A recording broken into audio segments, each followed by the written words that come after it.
અડો તો ઘઉં ઘઉં કેવા લાગે લીસા લીસા પછી પછી ભાઈ ઘઉંમાંથી શું બને છે કોને ખબર છે બોલો તો ઘઉંમાંથી શું બને રોટલી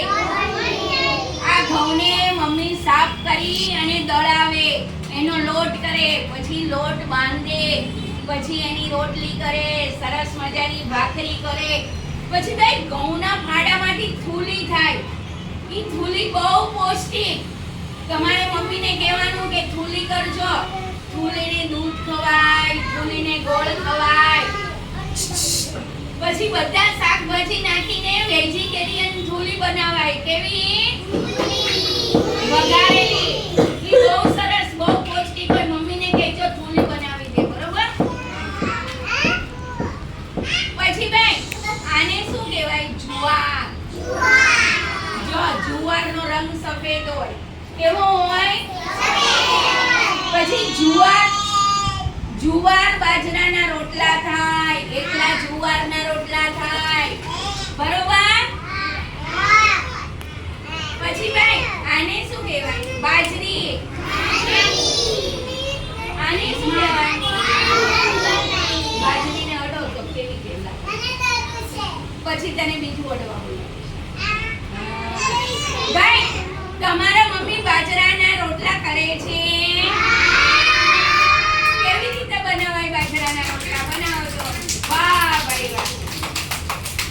પછી રોટલોને શાક ખવાય રોટલોને ગોળ ખવાય રોટલોને દૂધ ખવાય બાજરામાંથી બહુ બધા આપણને શક્તિ મળે શું મળે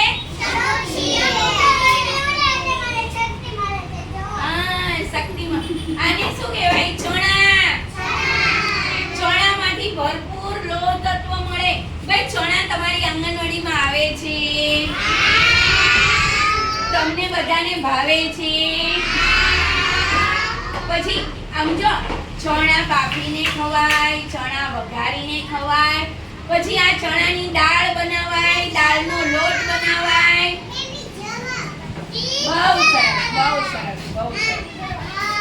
પછી ભાઈ આ કોઈના મમ્મી વાપરે છે રાગીનો દાણો એકદમ ઝીણો હોય જો અહીંયા ઉતાઈ મોર અહીંયા બેસી આ કેવી લાગે આમ એને આમ કરીને આમ જો કેવો છે હા ઝીણો દાણો છે રાગીનો આ રાગીની રાબ થાય રાગીનો શીરો થાય સમજો રાગીની બધી જ વસ્તુ બહુ સરસ બહુ ગુણકારી મને